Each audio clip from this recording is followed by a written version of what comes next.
बिजनौर हलचल। बिजनौर के चांदपुर में कुट्टू का आटा खाने से बीमार हुए लोगों को नगीना सांसद चंद्रशेखर आजाद मेडिकल कॉलेज में देखने के लिए पहुंचे और उनका हाल जाना।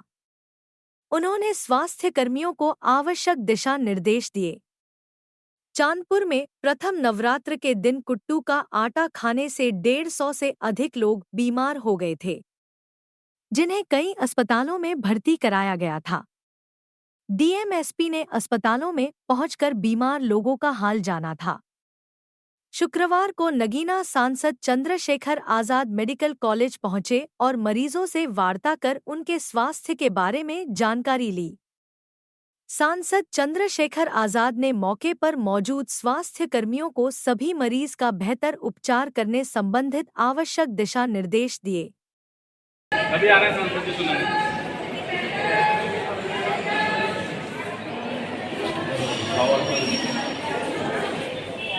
भैया तुम उनके परिवार से जरा एक पाइप देना है बेटा, उनकी पाइप ये बड़ा दुखद मामला है। मुझे सूचना मिली तो मैं खुद आया अस्पताल में देखने के लिए। बहुत सारे लोग परेशान हैं और उनकी संख्या 200 से ज़्यादा होगी पूरे अस्पताल में। वही है, हम भी जानते हैं कि अस्पताल में उस तरह की जो है बेड की व्यवस्था नहीं है। बहुत बड़े पैमाने पे एक बेड पे 2-2, 3-3 लोग करके कोशिश कर रहे हैं डॉक्टर कि उनको अच्छा ट्रीटमेंट मिल जाए, लेकिन मैं सिर्फ इस बारे में नहीं सोच रहा। अभी मेरा ध्यान इस तरफ है कि उनको बेटर ट्रीटमेंट मिले और वो स्वस्थ हो जाए, लेकिन मेरा ध्यान इस तरफ भी है कि इतनी बड़ी घटना जो घटी है ये किसकी लापरवाही की वजह से घटी है। इतने बड़े पैमाने पे नवरात्रों का त्यौहार है, बहुत बड़े पैमाने पे लोग कुट्टू के आटे का इस्तेमाल कर सकते हैं। एक बहुत बड़ी घटना हो सकती थी। हमने कई सारी घटनाएं देखी हैं, कई लोगों की जान गई है। तो ये लापरवाही किसकी वजह से हो रही है? वो जगह जहाँ से आटा लेगा उसका जो है उसका भी सैंपल लिया जाए। ऐसी क्या है? जैसा मैंने डॉक्टर से बात किया, उनको लगता है, आइडिया है, कन्फर्मेशन नहीं है कि हो सकता है वो जो दवाई रखते हैं उसको बचाने के लिए, सेफ रखने के लिए, वो शायद वो उसके साथ पिस गई है। तो ये एक बहुत बड़ी लापरवाही है। और इससे पहले इतने बड़े त्यौहार पे, और अगर ये जो है हमारी टीमें अगर जो है फोरेंसिक टीमें जांच नहीं कर रही हैं, ये खाद्य विभाग की लापरवाही मानते हैं? ये बिल्कुल लापरवाही है। लापरवाही नहीं, अभी ऐसे छूटने वाली नहीं है कि लापरवाही। मैं अभी दिशा कमेटी मीटिंग में पूछूंगा और मैंने बुलाया स्पेशली उनको जवाब देना पड़ेगा कि वो क्या जांच करते हैं। सिर्फ यही है जांच कि जाओ लोगों को डराओ और पैसे ले लो। अच्छा सांसद जी, इससे पहले भी कई बार मतलब ये नवरात्र के टाइम पे होता है, इसके बावजूद भी जिला प्रशासन द्वारा इसको लेकर कोई ध्यान नहीं दिया जाता। ये घोर लापरवाही है। पहले मैं नहीं था, लेकिन अब मैं हूँ। अगर किसी को भी परेशानी होगी तो अंतिम व्यक्ति की जिम्मेदारी हमारे साथ है।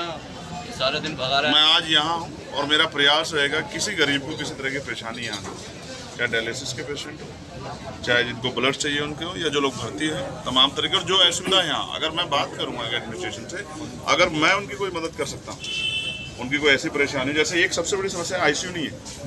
अगर डिस्ट्रिक्ट हॉस्पिटल में आईसीयू नहीं है और आईसीयू की जरूरत होगी तो कहाँ जाएगा? मेडिकल कॉलेज बन गया सांसद जी। और मेडिकल कॉलेज बनने के बाद आईसीयू नहीं आया तो आप समझिए ना, फिर प्राइवेट में जाना पड़ेगा तो गरीब की जेब कटेगी ना। तो चिंता देखो, सक्षम लोग कर सकते हैं, मैं कर लूँगा, लेकिन गरीब कहाँ जाएगा? तो उसको भी तो अच्छा, अगर बीमार होने पे सांसद जी आपने बीमार होने पे उसको भी तो अच्छे इलाज का अधिकार है नहीं, उसके जीवन रक्षा जरूरी है नहीं।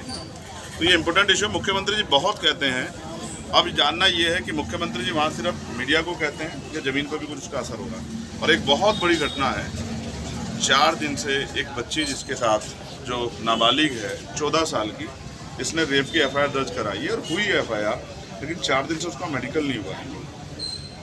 मैंने एसएचओ से भी बात की है, मैंने डॉक्टर से बात की, इनको पता ही नहीं इतने बड़े विषय का। कौन से थाने का मामला था? ये नेटवर्क थाने का मामला है। मेरे हाथ में एफआईआर है। मैं बड़ा चिंतित हूँ कि 72 घंटे के बाद तो सिम्टम्स भी जो है कमजोर पड़ जाते हैं।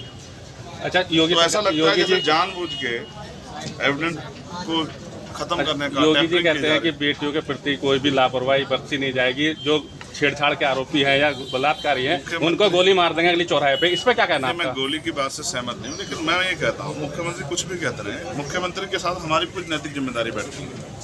अगर लोकल एडमिनिस्ट्रेशन नहीं कर रहा तो कुछ हमें भी करना चाहिए। ऐसा नहीं कि मुख्यमंत्री के भरोसे छोड़ दें।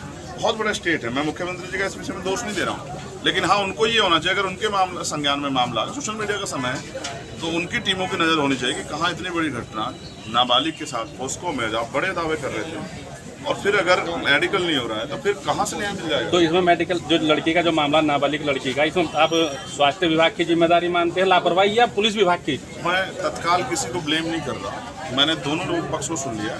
मैं शाम तक इसकी इंक्वायरी कराऊंगा और उसमें जो भी दोषी होगा उसके लिए मैं खुद रिकमेंड करूंगा लिखूँ।